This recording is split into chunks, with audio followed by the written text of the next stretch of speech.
Whenever you hear the word itis, realize that you're talking about inflammation. If you eat something real good, you're like, oh girl, I got the itis. Well, itis, even in the scientific realm, stands for inflammation. So when we're talking about dermatitis, we're talking about inflammation of the skin, inflammation of the scalp specifically. Just like when you're talking about arthritis, you're talking about inflammation of the joints, right? I think if I'm wrong, I'll put it right here. I don't work on bones. I do the scalp and the skin. Hi. Okay. I say all the time that first there's a trigger, then there's inflammation, and then there's the initial, and then there's the scalp disorder that you're dealing with, like seborrheic dermatitis, folliculitis, all of the itises, right? There was first a trigger. So some of the worst type of inflammation and dermatitis that you have are the type that's formed by some of the things that you do to the body naturally. People are blaming Mayo Organics, even Olaplex, some of your favorite companies, they're all to blame, but nobody's blaming self. And today I'm going to break down all of the things that lead to the itis that leads to your balding. Some of the worst type of inflammation comes from products and tools and different procedures that your skin just simply cannot handle. This is not just a rash. It's not just dry scalp or balding. This is your scalp saying, get this off of me now. Worst type of skin dermatitis leaves your skin oozing, cracked, burning, itching, really sensitive and raw sometimes to touch. Most of you will even have cracked and open abrasions, which make using products like Mayo Organics or some of these drop or hair growth treatments 10 times worse, leading to almost instant balding sometimes. Whether it's a certain chemical or oil, a fragrance, a certain chemical complex that the body wasn't properly protected from. At the end of the day, when we're talking about contact dermatitis, this is a mechanical version of damage that can turn out to be permanent and very severe. So today we're gonna unpack it. I am back. What it do, baby? What is contact dermatitis? Contact dermatitis is a form of is exactly what it sounds like. It's a form of dermatitis, a form of skin inflammation that happens when the skin comes in contact with something that is allergic to or something that is too powerful for the skin barrier, called the stratum corneum. So if you want to know a little bit more about the stratum corneum, this is driving me crazy. I was trying not to have super bangage in this video, but I think I curled it too tight for it to be back like that. I tried to can, but I can't. One of the number one causes is harsh soaps, detergents, different acids that live in products, especially your homemade products and detergents. These things all together cause contact dermatitis. This reaction is a non-allergic reaction. This happens after repeated use. After you follow these patterns repeatedly, the hair and the scalp, it weathers slowly, like I've been telling you for years, but I digress. This is common with hairstylists, esthetician, and with anybody who does any type of job that, like, you know, if you work in cleaning or anything that causes you to be in contact with a lot of harsh chemicals. There are a lot of professional cosmetologists and estheticians that don't have contact dermatitis on the scalp, but on the hands and other parts of the body. But today we're focused on contact dermatitis on the scalp, because everybody want to claim that they have CCCA and all of the things, but a lot of y'all just have contact dermatitis. But let's keep going. A few examples are red or cracky scalp, really dry scalp, or what appears as dry scalp, which is actually just your skin cell turnover cycle being thrown off, but you'll notice a whole lot of flaking, burning, and itching. Let's talk about allergic contact dermatitis. This normally comes from some induction of an allergen, like nickel, fragrances, different preservatives that are in products, hair color, different formulations of hair color, PPD and black hair dyes, certain black hair dyes, and so many other things. Now, for this response, this response is waiting for the immune system to reply. Remember, all of my videos are layered and for a reason. Remember when I told you about alopecia areata in this video right here, link in the description box below. I explained to you that alopecia areata is when the immune system attacks the hair follicle, but I also told you that also comes from certain mechanical practices that we'll talk about in a second, because the hair's follicle is one part of the body, not the only part, but one part of the body that is invisible to the body's immune system. And it's not until you do certain things, right, until you bring certain things within contact of the stratum corneum, which is that very top layer of skin. Watch the video in the description box below if you want to learn or hear that breakdown, right? So whenever the stratum corneum has things introduced to it, then that layer begins to break down, and then contact dermatitis, the trigger that led to the inflammation that caused the disorder, and this will not necessarily be an immediate response. It may take your immune system a couple of hours, sometimes even a couple of days to respond. And this is where the mix-up is, because some of you will do certain things to your scalp and be like, everything was fine, but then I used this and it messed everything up, where in reality that was just the straw that broke the camel's back. And these are the reasons why I make videos the way I do, but I digress. Let's keep going. There are some examples of this, you know, people who get itchy rashes or anything like that after they wear costume jewelry and things of that nature. That is a version of contact dermatitis, where your skin, derma, got inflamed, itis, from you using from that artificial jewelry on your skin coming into contact with your derma, gave you the itis. Contact dermatitis. I hope that do you, are you with me?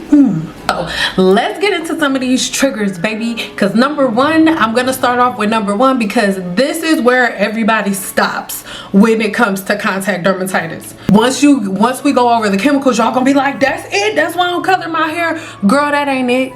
But let's keep going. Stop it. Get some hair. One is going to be relaxers and texturizers. These contain strong alkaline-like chemicals, right? Sodium hydroxide or calcium hydroxide. This can burn and irritate the scalp if left on for too long, or if not applied the right way, which we'll talk about in 1 second. This can burn the scalp, leading to so many different disorders. And this is why, if you need to use chemicals, you should go to a professional. I'm sorry, I'm getting ahead of myself. That's not what I was supposed to say. Hair dyes, especially certain black hair dyes with PPD. This is the word for it. If you want a detailed breakdown on this additive, then let me know and I will dive deeper into it. Major allergic reactions could be swelling, blistering, redness in certain spots, and sometimes immediate balding if proper procedures are not following. Case in point, cosmetology school and stay bored, but I digress. Number 3 is going to be bleach, but I call it lightener. Professionally, we call it lightener. You bleach your clothes, but you lighten your hair, okay? So lightener. So this can contain ammonia and peroxide. Not all of them, but most of the product formulation is these two additives. I'll put a couple more on the blog. This can really irritate the scalp barrier, the stratum corneum, or it can really damage the hair shaft if you're overlapping color. Case in point, cosmetology school. Next up, keratin treatments or Brazilian blowouts. If you want to know how I feel about that, link in the description box below. I'm not going into it under the rainbow today. This often contains formaldehyde or derivatives of formaldehyde or different versions of formaldehyde. Understand that when they take a product away and they put something back in its place, sometimes it's even worse, if not equal to the product that it replaced it with. But I digress. If you want to know how I feel about keratin treatments, link in the description below. This is another one that can cause chemical reactions or product burns. Again, inflammation, contact dermatitis.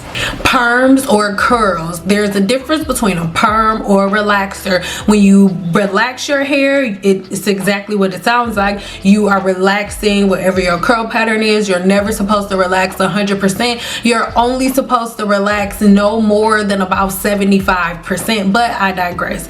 Perms are the opposite. Instead of you going from curly to straight, you're going from straight to curly. There are a wide range of people that get perms. In my opinion, there are more people that get perms than there are people that get relaxers. However, the group of women who get relaxers, they aren't demonized by the world, they're demonized by each other, so it seems way bigger than it is. But people actually get perms more than they get relaxers. But I digress. Let's keep going.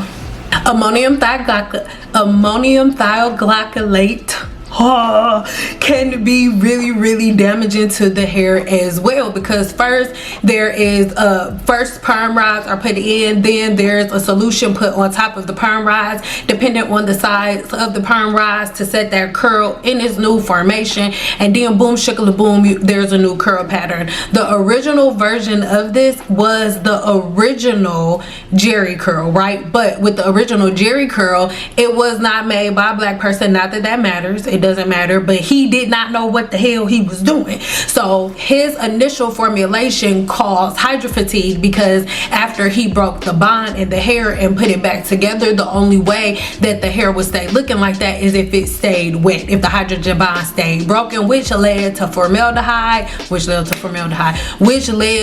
hydrofatigue. And after it was researched, it ended up being shut down. They shut the product line down altogether because of hydrofatigue. So then after that, there was Wave Nouveau, right? And Wave Nouveau was already out when Jerry Reddington, when all that mess was out or whatever, but they ended up making it even better, where now you no longer have to have the hair wet. You can get that curl reformation and then go back to your regular scheduled program. Through my career, I had many women who had this scalp trip, who had Wave Nouveau. They had Wave Nouveau, and they could also still straighten and curl their hair, unlike the modern day Jerry curl, Gina curl. You can't do any of that. But I digress. If you want to watch those videos from my past life, check the link in the description box below. But let's keep going. Let's talk about a few hairstyles, protective styles, that can lead to or exaggerate the different symptoms of contact dermatitis. Number one, protective styles. Yeah, protecting your contact dermatitis. Don't worry, contact dermatitis, you can start over here. I'm gonna protect you.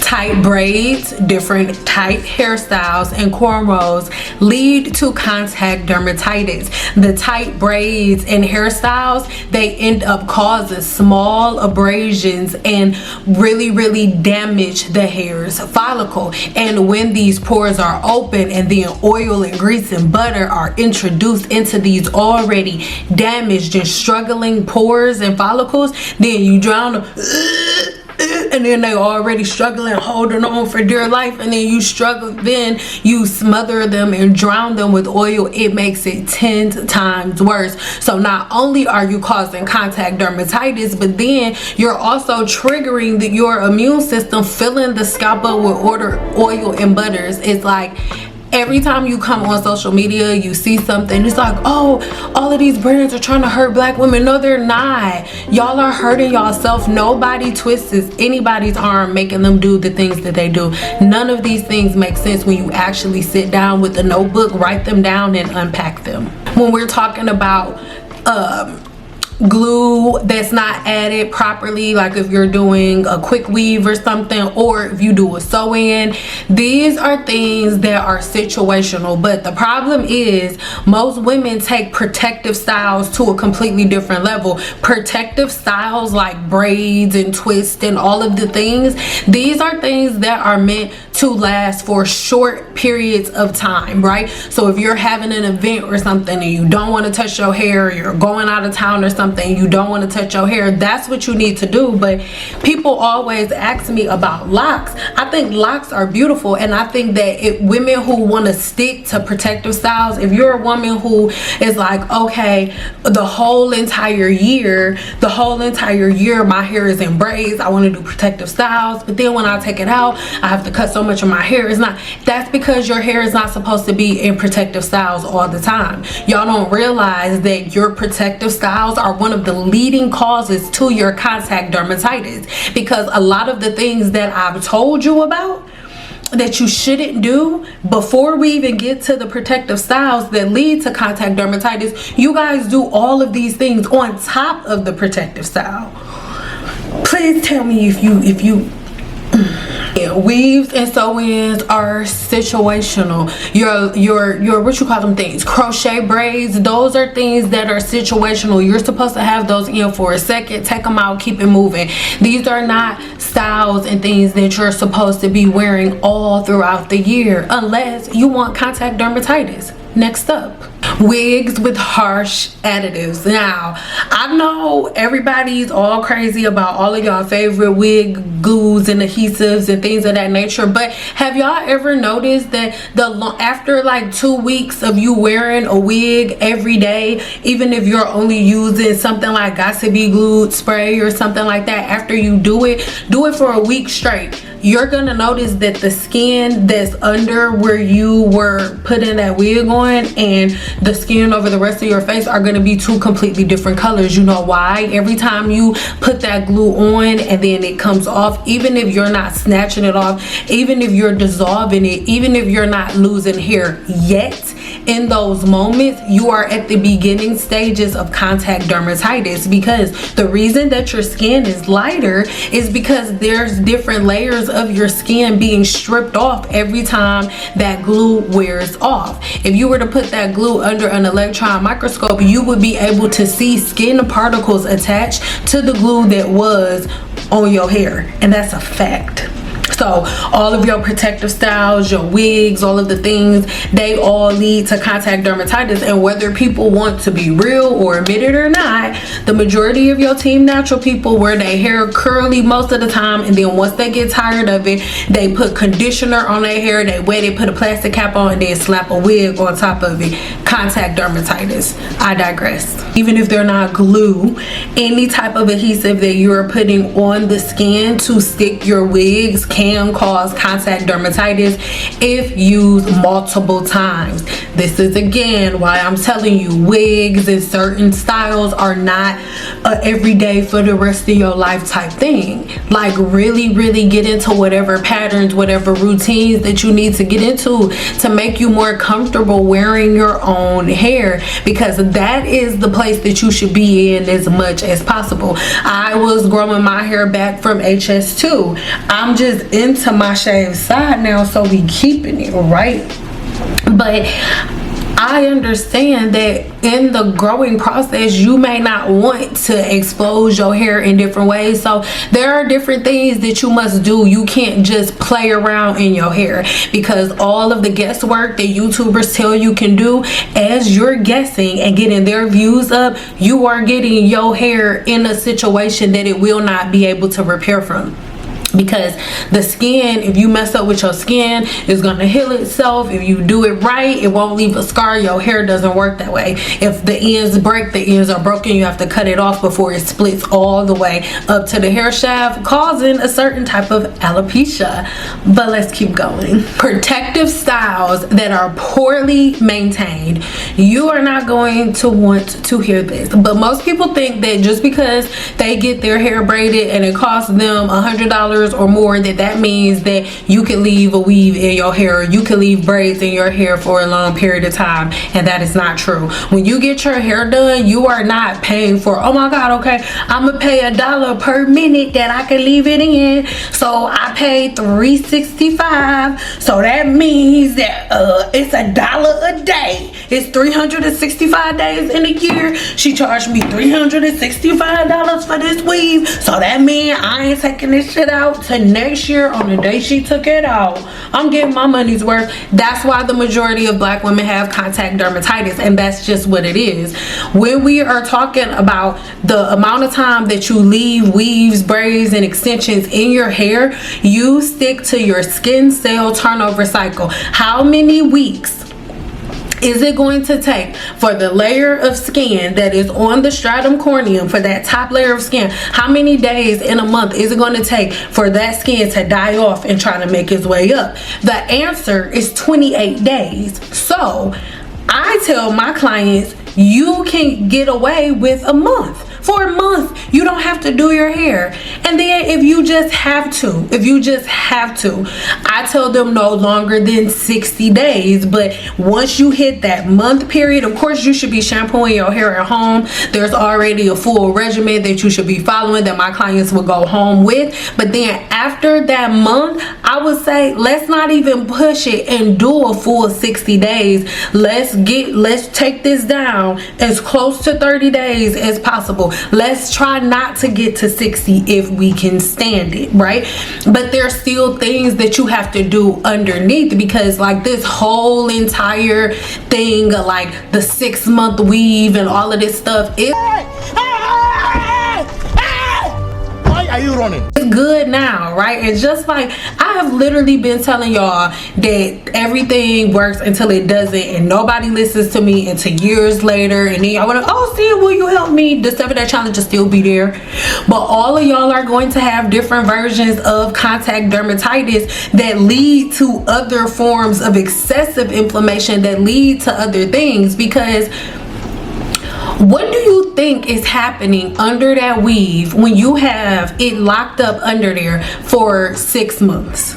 It sounds like everything is okay, but all of this crud that you see, that's not just dead skin. Those are exploded Demodex mites. Have you noticed that it's a different color? Sometimes you'll notice, like if your extensions have only been in for, let's say your extensions have only been in for a couple of weeks, for about a month, you'll have a bunch of flaking, but the flakes will be kind of like on the white side, like on the lighter side. But you'll notice the longer you leave it in, the flakes that come out turn out to be like an amber color. You know why? It's because those are exploded microorganisms. Those are exploded Demodex mites, exploded yeast, so many different things that you just have in the scalp, and it's a protective style so your hair can grow. Yeah, your hair will grow, you will retain length, but your hair will be weaker, the hair follicle will be weaker, and over time you're slowly killing the hair follicle,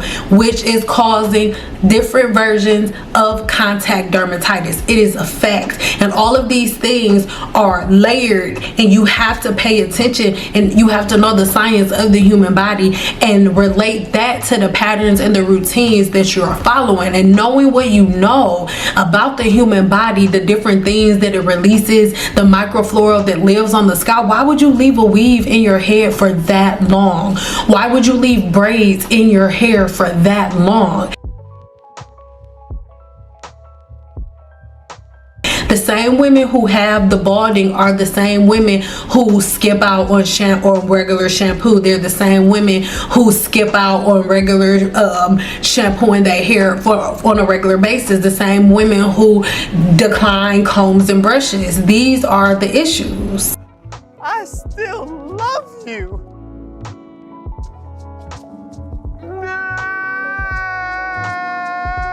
Most of the protective styles that you guys do are some of the worst things you can do to the scalp and the hair shaft. That's why it's hard for y'all to use combs and brushes, because your hair is so weak from all of your protective styles. It's long, but it's weak, and if you touch it with a brush, it's all gonna fall out. Other things that lead to inflammation are oils and essential oils on the scalp. So make sure you head over to this video and you watch this video right now, because I break it down in layers that you probably haven't heard before. Have you ever heard of the stratum corneum? Well, in this video I tell you all about it and how it affects your hair growth cycle.